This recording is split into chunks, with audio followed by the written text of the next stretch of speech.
Այդ առաջարկում էր։ Այո։ Այսինքն լայն լիազորություններով աշխատանք բարձր վարձատրվող ժողովուրդ ջան, հարգելի լրատվամիջոցներ, ես չեմ վաճառվում, ես ունեմ սկզբունք, արժե համակարգ, որը ես այդ գիծը չեմ անցնում։ Այսինքն անկախ ամենից բազմաթիվ են եղել առաջարկները, պաշտոնները, ես միշտ մերժել եմ, որովհետև դա իմ սկզբունքների դեմ է։ Այսինքն եթե առաջարկում որ դուք լռեք, դե ես այդ ամենը միայն դրա համար եմ դիտարկում։ Պատկերացրեք, եթե ես պաշտոն ընդունեմ, բնականաբար ես պետքա լռեմ։ Եթե ես պաշտոն եմ, ինչպես կարող եմ ես բացահայտել պետական պաշտոնյան կոռուպցիան։ Իշխանական լրատվամիջոցներում տարածվեցին տեղեկություններ, որ ձեզ ֆինանսավորում է Ռոբերտ Քոչարյանը եւ հարցադրումը արվեց, թե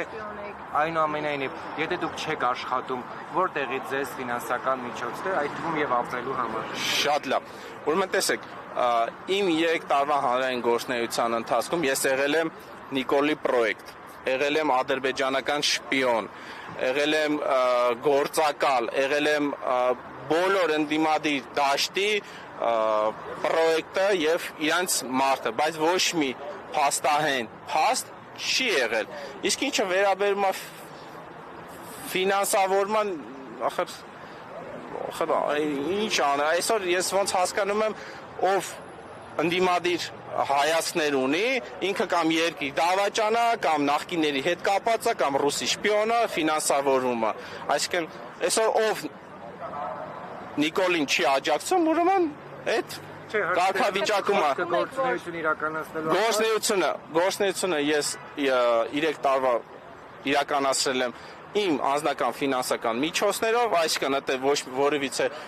ծախսեր չի ենթադրում, այսինքն հեռախոսը, որը արժի մոտ 200,000 դրամ, նկարել եմ եւ իմ հեռախոսը մոնտաժ եմ արել, հրապարակել եմ, այսինքն որևիցե ծառայություն, որևիցե մեկին չեմ վճարել, որ այդ աշխատանքները իրականացնեն, իմ միջոցներով եմ իրականացրել։ Այդ թվում շատ իմ նկատմամբ քրեական գործեր են հարուցել, որը իմ շահերը պաշտպանելու համար ես փաստաբանական ծառայության ծախսերը իմ ֆինանսական միջոցներով եմ հոգացել, սակայն այս վերջի միջադեպից հետո սենց մեծ ֆինանսական բեռ ինձ վրա եկել առաջացել, որի արդիվ ես արդեն իմ շահերը պաշտպանելու համար ես պատրաստվում եմ դրա համահավաք իրականացնել, ես ժողովրդին խնդրել ինձ աջակցել, որ այս ապօրինության, այս անարդարության դեմ ինձ ֆինանսապես աջակցեն, որ ես կարողանամ այդ ֆինանսական մեծ բեռը լուծեմ։ Այսինքն այդուհանդերձ հանրապետություն կուսակցությունն էլ էր հայտարարություն տարածել կուսակցության մակարդակով եւ ասում էր, որ ձեզ ծեծի են ենթարկել հանուն Հայաստանի ինքնիշխանության։ Դա ինչպես կարող եք մեկնաբանել եւ այդ դեպքից հետո որևէ մեկ իշխանությունից կամ հենց հանրապետություն կուսակցություն փորձել են ձեզ այդ կապ հաստատել եւ մի կերպ հարթել այդ իրավիճակը։ Ոչ, իմ հետ ոչ մեկ կապ չեմ փորձել հաստատել եւ դրա կարիքն էլ կարծում եմ իրանք հասկանում են, որ չկա, որովհետև ես ոչ մի առևտրի կամ գործարքի չեմ գնալու եւ դա հստակ եմ ասում բոլորի առջեւ, ես միջև վերջ եմ գնալու իմ սկզբունքներին հավատարիմ։ Իսկ ինչը վերաբերում ախր անկեղծ էլի ձեր ասածը, այսինքն ոչ թե ձեր ասածը, այլ իրանց ասածը այնց անհետ բանա, որ նույնիսկ չգիտեմ ինչպես անդրադառնալ։ Պարոն Չախոյան, գործընկերոջս հարցը կիսատ մնաց։ Դուք ինչ խնդիր էին լուծում։ Կարծում եք փորձեր արվում այսպես կոռուպցիայի մասին ահազանգերը քողարկել, հա։ Շատ շնորհակալ եմ ձեր հարցի համար, որովհետև դրան էի ուզում անդրադառնալ, թե իրականում բուն իմաստ է այդ ամեն պատմությանը ինչու՞ մա կայացել։ Տեսեք, համացանցում շահարկվեց ես գործակալ եմ եւ այլն, սադրել եմ, չնայած չեմ սադրել, բայց իշխանամետ այդ զրպարտություն տարածող լրատվականները եւ իրենց, ասենց ասած, գործիչները հարց չտվեցին, լավ, Չախոյանին դնենք մի կողմ, բայց ժողովուրդ, այդ մանկապարտեզը խի չի բացվել։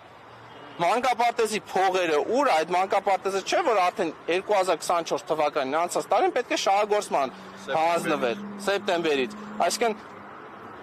այդ հարցը ոչ ոքին չհետաքրքրեց, թե խի մանկապարտեզը չի գործում, բայց չէ որ հենց տեսանյութի նպատակը կայացել է նրանում, որ մենք ցույց տանք հանրությանը, որ ժողովուրդ ջան, այս մանկապարտեզը չի գործում, որովհետև ԿՊԱ-ական է տենդերը շահել, որովհետև աշխատանքները անորակ են կատարել եւ ասում են իբրև թե այդ աշխատանքները համար գումար չեն վճար, համացանցում նման հրապարակումներ է շարքում, ես էլ ասում եմ, ես վստահ եմ, որ կեսից շատը այդ գումարի վճարվել է, Երևանի քաղաքապետարանը վճարել է, դա էլ այլ զրպարտանք է, եւ տեսեք, մանկապարտեզի հարցը այդ դա է